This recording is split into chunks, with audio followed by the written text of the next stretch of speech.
What's going on? It's your man Drake. I want to give a shout out. I want to extend my respect to the whole Not Right family.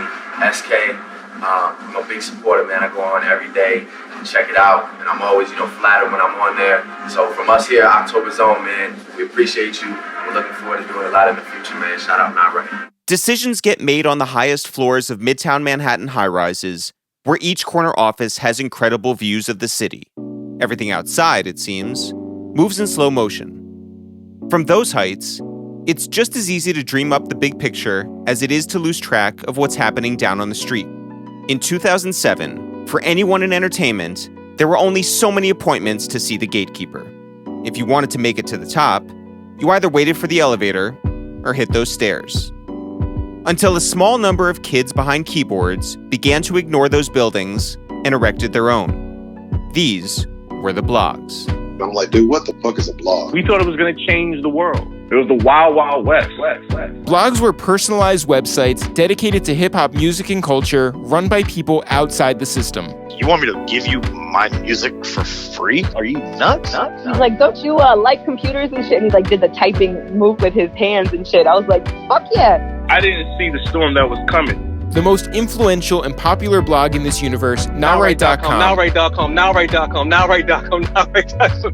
was curated by a guy working in IT who lived in Yonkers, New York. My name is SK. I'm the founder of NowRight.com, and that's about it. He saw what those executives could not, that unique voices weren't being heard. If you're talking about the blog era and you're not talking about NowRight, you're just not talking about the blog era. Drake was a child actor from Canada. Wiz Khalifa was a little-known stoner from Pittsburgh who had been dropped by his label. Yeah, man, it was such a crazy time, bro. Kid Cudi, Nicki Minaj, J. Cole, Vashti, Combat Jack, and countless more found a path towards substantial careers because the bloggers built them the platform. That year, we probably took home 1.4. It was like, you'll leave here a millionaire for sure. This is the story of what happens when you make enough noise. No one really gives a fuck until you make them give a fuck. And how those in power went to extreme lengths to shut them up. Later on down the line, it got a little messy. I don't know who let the fox into the henhouse. It's about names you know and superstars you don't.